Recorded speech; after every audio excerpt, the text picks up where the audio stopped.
Welcome everyone. Today we'll have a very exciting, unkillable Thorn Necromancer build to share with you guys. So looking over here, we have a note, and also I have multiple builds for the Thorn Necromancer. There is a lot of variety we can go from, and almost all of them will include the army of Thorn monsters. So our defenders with the skeletons, and also our golems will have Thorn. On top of that, our Necromancer will have Thorn and also reflect damage with Iron Maiden. So quite excited to share this build with you guys, and let's get into the video. Now coming over to our notes, one of the highlights with this particular build is that we have a lot of number of Thorn. We can be getting Thorn for armor and also the passive on the Necromancer.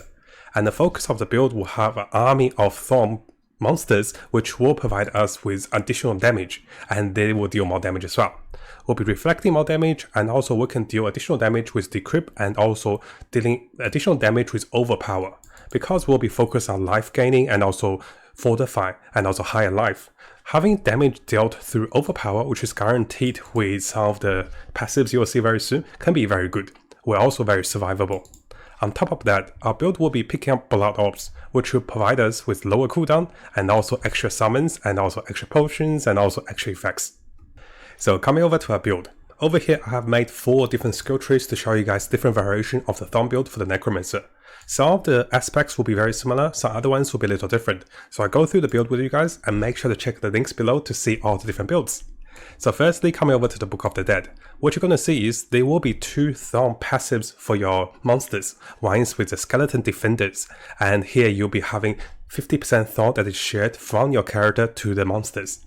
And to your summons, of course. And over here you also have additional 10% life for the golems and also 50% Thorn shared to the golems. Those are quite important.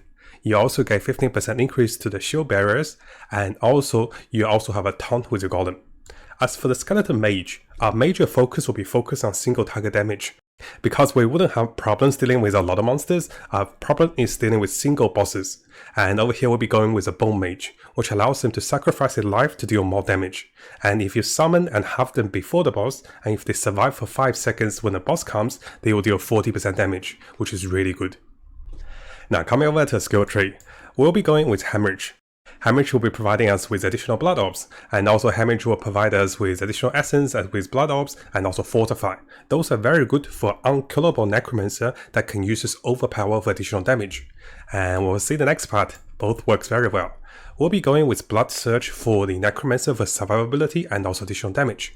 So with the Blood Surge we can start healing, and on top of that with healing of maximum HP and also dealing more damage, we can be turning our tank ability, our Fortify and also maximum life into damage. So after getting 5 stacks of Overwhelming Blood when we're healthy, we can have Overpower with Blood Surge. And that means you'll deal bonus damage with your life and also deals with your Fortify life. So this effectively turns us from a tank into a DPS with higher burst damage.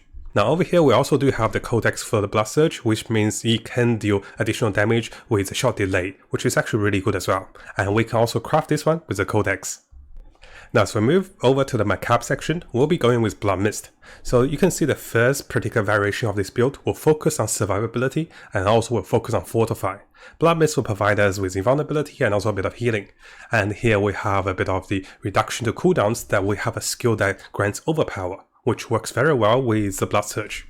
On top of that, Blood Mist can also give us Fortify, which again makes it very durable and also deal more Overpower damage. Here you'll be seeing I will be going into some special passives. One of them will be the Necromancer passive for getting additional Thorn. Very similar to the Barbarian, Necromancer is one of the few classes that have Thorns in the passives, and this will be the highlight of the cost for the build. So all of the Thorn you gain over here, and also you'll see all the Thorns we gain from armors and also the different equipments will be inherited onto the monsters for 50%. And over here you can see I went into 3 points into Skeleton Warriors. This is not necessary, and this is only because I want my Skeleton Warriors to be a little tanky. We can have variations of this build which you spend other points for this. So if you don't really need the Skeleton Warriors to be tanky and deal more damage, you can go other points for this one. Now as we come over to the Corruption tree, there is the first variation of the build. So here we'll be going with 1 point into Iron Maiden and also its upgrades, allowing Iron Maiden to gain essence as we cast a spell. And also this also provides us with additional reflective damage. So when there's 3 enemies affected by Iron Maiden, its damage increased by 15%. It is not bad, so this adds damage on top of the Thorn to give us more reflect damage for the whole team. Now coming over to the first variation of the build. So at this point, instead of going with the Blood Mist, we can be going with the Decrypt. So the Decrypt over here will provide us with additional slow effect onto enemies. They will also deal reduced damage. On top of that, Decrypt also have a chance of stunning enemies, which can be good for debuffs.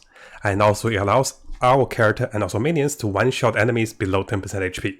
This again allows us to kill elite monsters very fast, but this doesn't work on the boss. Now, so we move over to the summoning section, we'll go with the Bone Spirit. Bone Spirit is a very good additional source of damage, and also this can be a single target damage against the boss, and we might be having a lot of essence to deal with the boss for bonus damage. We'll go with Bone Spirit reduction to cooldown by 6 seconds when we critical hit, and we can also go with a 6 additional percent or 10 additional percent for critical strike. So this is a very good standalone spell. If you do have spare points, like over here, if you want spare points to go, you can also add those points over here for more additional damage. So this is optional. In case you don't want the Skeleton Warriors, you can go for that. And finally, as for the first variation of the build, we can go with Bone Storm. Now we don't really have to go with upgrades for Bone Storm because the benefits doesn't seem to be that high. But Bone Storm by itself is very good because we'll deal damage around ourselves and also golems, effectively doubling damage of 180%. And this spell have a lucky percent chance of 40%, which is not bad as well. Now in case you guys are wondering, we also have a variation build for the ultimate. Because our build focuses on AoE damage and also Thorn damage, the only problem we have is going to be the boss. And here, if you're going for the boss, Army of the Dead can be very good. And we'll also be summoning Skeleton Warriors and also Mages to deal more damage. And because we're going Army of the Dead, and if you're lucky enough to get the Codex for the Army of the Dead, which is going to be the commanding aspect, your Army of the Dead will deal 70% attack speed increase up to 140% on a two-handed weapon. So this can be a tremendous boost to your damage against the boss. Now the final variation of the build I want to share with you guys is that we'll be going with Army of the Dead, and also I'm going with Decrypt. So the full variation of the build is very similar. Some of those will have the Blood Mist, some of those will have Army of the Dead, and some of them will have different ones. And what I'll do is, if you look at the links, pick the one that suits you and pick the one you have the most legendary, codex and also aspects to have the most power and also most effectiveness with the Thorn build. Now briefly coming over to have a look at the codex. All of the builds I have selected the codex for you guys. Of course you wouldn't be able to have all the codex, but you can have up to 3 codex with offensive, with 2 of the one-hand weapons or two-hand weapons and also the gloves. And what you're going to see is you really want the Needle Flare aspect. This allows you to deal Thorn as AoE damage around you for 20% chance. And I've seen legendaries with two-handed gears up to 58% or 56% on my previous build. So if you guys remember my previous build, let me see if I can find it for you. This is not the one. So my previous Barbarian build, if you've seen that video, I have it for you. So my two-handed weapon provided a Thorn of 56% chance of AoE damage. And that is tremendous. Now we have talked about Blood Surge dealing additional damage with a short delay. So this one you can craft with Codex because it's in the first zone. One recommendation I do have is going to be the aspect of Remination. So Skeleton Warriors and so Skeleton Mages can deal additional damage up to 20% as long as they survive. And here, because we're going with Bone Spirit, if you happen to have those offensive codex, it is not bad. Because we produce a lot of Blood Orbs, the Bone Spirit will be summoned after 5 Blood Orbs. And here we have increased damage for the Blood Spirit, for the Bone Spirit. Now in terms of the resource section, there are some really nice perks that we can go with resource. So one of them will be Blood Orbs reduce your ultimate cooldown by 0.5 seconds. This might not seem to be a lot, but as you get increase in Blood Orbs with your first skill Hemorrhage, this is really good. And at the same time, if you try to have a higher essence to deal more damage with your core spell, Blood Orbs can also provide us with 10 essence. Now let's briefly have a look at the gear stats and also what are the stats you want to look for this particular Thorn build. So we want plus rank spells, of course, if you're going with particular core spell, and over here we're going with Blood Surge and also Bone Spirit. Those damaging core spells, if you get plus ranks, this will be really nice. But of course, the major focus over here will be getting Thorns on all of your armor and also getting the sockets on your armor. This means your Thorn on the armor can also be upgraded. So the example I have over here is this one. This is a necklace. Notice we have 34 Thorn. Upgrading this one gives me 4 more Thorn. And you can do this 4 more times. So you can get 16 more Thorn this way.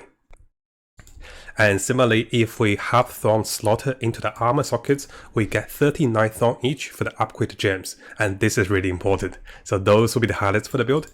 Everything else, I guess, if you can go with slow damage bonus, overpower damage bonus, close or melee range, and also critical chances, those are not bad as well. Now there isn't that much preference in terms of the sockets. You can go increase critical damage when crowd controlled and also go for any of the resistance for your amulets. Now finally, coming over to the fun part of the skill rotations and also combos for the Thorn build for the Necromancer. Well, the first thing you want to do is drink your Thorn potion to get an additional 25 Thorn. And then you can work around and watch stuff die, because your friends and also you will have a lot of Thorn. All your minions will have Thorn, and the skeleton mages will deal a lot of damage single target. After that, we have the Crep and also Iron Maiden for additional damage, or you can be using Blood Mist for Fortify and also Overpower damage. Use a lot of Hemorrhage for additional Blood Orbs, which allows us to summon more Bone Spirit for additional damage to the boss and also elites. Finally, use your ultimate as a form of burst damage, whether regarding to a lot of elites or maybe against the boss. What you also want to do is, you also want to notice that our skeletons, especially the skeleton mages, if they're summoned after 5 seconds, they deal 40% more damage. So you do want to have them ready against the boss, and this can be tremendously good against a single target. And together, if you do decide to go with my choices of the Army of the Dead, this can do a lot of damage. So Army of the Dead over here, and also lots of summons. Now, similar to the Barbarian build, I'm quite excited for this build, and this is likely going to be my first top 2 build I want to play. I want to play the Summoning Minions build with Necromancer, and I also want to play the Thorn build. I really had a good time playing the Thorn Barbarian, so let's see if we can create this one as good as the Barbarian, or maybe even better. Now, if you guys do have a good build, or if you found a good build and want me to review it and share with everyone on YouTube, definitely let me know on Discord, and the best way to get to me will be messaging me directly on Discord after joining the server. Now, hopefully you guys enjoy my guide for Diablo 4, and we will be having our Discord channel, and our Discord channel is ready for Diablo 4. Now, before you go, and if you guys didn't know, we have a new YouTube channel. So I just started a YouTube channel with my girlfriend yesterday, and you can see this is only 12 hours old, this YouTube channel. And if you guys haven't subscribed, make sure you subscribe and check out the behind the scenes and also fun clips and also more stories about us. And then you get to know me a little more personally instead of just reading the news and also the games, right? So I want to share a little bit more with you guys. So make sure you check this channel out if you're interested about Matt and also Uni. She's really funny too, and she's really shy. So I want to give her a surprise and do a shout out for the new channel to get some subscribers. Thank you guys. I'll see you guys next time.